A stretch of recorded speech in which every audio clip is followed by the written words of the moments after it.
Hello all, welcome back to Answer Writing Initiative at 9 p.m. I'm Guna Mathivanan from Offices IAS Academy. So, in the last video, I have given the question regarding financial inclusion. So, what do you understand by the term financial inclusion? Discuss the missing gaps in achieving universal financial inclusion in India. Before that, if you are watching this video series for the first time, then please watch my first video in this answer writing playlist. To know how to participate in this answer writing program, it is open to all, anybody can participate. Okay, so how to address this question? So first we have to explain about financial inclusion. You can start your answer by explaining what is financial inclusion briefly. So financial inclusion means what? Providing financial services for everyone, regardless of their income level, savings level. Everyone should be given financial services like banking, insurance, pension, right? This is called as financial inclusion. So now the next part of the question is discuss the missing gaps in achieving the universal financial inclusion. So gaps we have to address. So gaps we have to address, but we have to give a link point. Okay, we have to come up with a link point. So I am going to add a data. I am explaining what is financial inclusion, then I am going for a data. So RBI in its financial inclusion index. So when compared to 2017, in 2017 our financial inclusion was 43%, but now it has been increased to 60% as per the latest financial inclusion index data. So financial inclusion I have explained. I have given the trend of financial inclusion. However, for achieving universal financial inclusion, there are some obstacles, gaps which has to be addressed. Now I got the link point. So from financial inclusion, I went to the trend. I explained the trend. So if I want to achieve universal financial inclusion, that is, if I want to achieve 100%, then I have to address the obstacles. So what are the obstacles? That we can list it one after another. So obstacle number 1, literacy, financial literacy. Only 27% of the population in India are having proper financial literacy. Financial literacy is one problem. The next problem is going to be the infrastructure, physical infrastructure. See, we have more denser banks physically present in thickly populated areas, but what about rural areas? What about villages? What about ATMs availability? So physical infrastructure is becoming another challenge, right? Then digital infrastructure. So today we are using a lot of digital transactions, so for which we need to have digital infrastructure.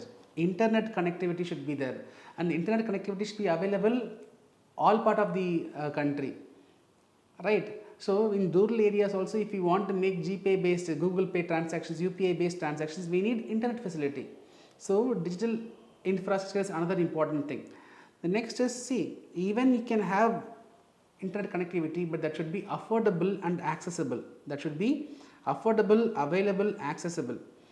If you take the BRICS country, India is in the last rank among the BRIC countries in terms of usage of internet, right? Availability of computers. If you take the bottom 20%, if you take the bottom 20% of the poorest population, 20% of the bottom poorest population, only 3% are having access to computers, internet. Around 9% they have access to smartphones. So availability, accessibility, affordability, that is another issue, right? Then we have unique obstacles for women. Unique obstacles for women. Women, so given the patriarchal conditions, social norms, cultural norms, women are first of all not allowed to make use of all these services. Only today we are able to see women, they are able to come out of their house, able to go and study school education, higher education, they are able to work, but that too not in a greater extent. If you look at the labor force participation of women, it is increasing marginally but not to the great extent, right? So bank accounts for women is being restricted. Even in a household, if you have a bank account, that bank account is actually owned by the male member of the family. So that independence is not being provided in many places. So unique obstacle for women. And also if you take the marginalized sections, say for example scheduled tribes, documentation is one problem.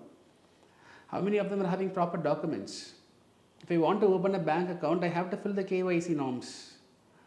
So the marginalized sections, they have discrimination, they have documentation issues. That is another challenge. And most importantly, the language, the terminology which is being used in the financial services, right? The language is not so conducive. The terminology, the parlance, the bank's parlance are actually different, right? It is not, the terminology, the jargons used has to be simplified. So all these are obstacles. There are many obstacles. Since it's a 10 marker question, we cannot explain more in detail. Just one line for everything we can give. So how to conclude? If you want, you can mention about the efforts taken by the government to address to ensure financial inclusion. For example, Jan Dhan Yojana, you can mention like that. If you want, you can mention. Or you can say, so to achieve 100% universal financial inclusion, we have to categorically address the gaps, like both, of physical infrastructure, digital infrastructure. At the same time, the social inclusiveness is also very important to achieve financial inclusion. That way you can conclude, right? It's very simple. I have given a model answer. You can go through. So best answers for today. Om Sneha. Yes, you have introduced and you have given a link point. That is good. Then from there you have listed out the issues. So unbanked population you have mentioned. Dormant account, okay. Even after opening bank accounts, a huge proportion remains dormant. Of course, yes. But however, this point either you could have taken to introduction or conclusion. We are asking about gaps. Okay, so why it is dormant? That is what you have to explain here. Why it is dormant? Right? When we know that, then you will know the obstacle. So many accounts are opened, but people are not using those bank accounts. Something is stopping them. What is that obstacle that you have to write? Okay, this point can be reshaped. Other points are fine. Right? Prevalence of large scale informal lending, vulnerability, cyber crimes, lack of internet connectivity, rural urban digital divide, and they have mentioned the efforts taken by the government to achieve that financial inclusion. This is fine. Answer is fine. Kavya, your answer is good, but you have exceeded the word limit. Visibly, you have exceeded the word limit. Points are fine, but see here, even here, the government measure for financial inclusion, that you need not give this much weightage. Okay, in the concluding note, you could have mentioned all these, briefly all these points. So allocating 25 to 30% of the space for this government measure is not required for 10 marker question. That is the only thing. Kritika, your points were good. Word limit was fine. But however, even you have mentioned about this dormant accounts. The same feedback what I gave it to Om Sneha. Same thing you can also take into account. Apart from that, the answers were fine. Data protection issue, way forward, right? Then finally, conclusion. Good. All these are good. So, question for today. Discuss the multifaceted gender inequalities hindering women's empowerment in India. Discuss the multifaceted gender inequalities hindering women's empowerment in India. So I hope the initiative is adding value to your preparation. I will see you tomorrow. Till then, bye. Take care.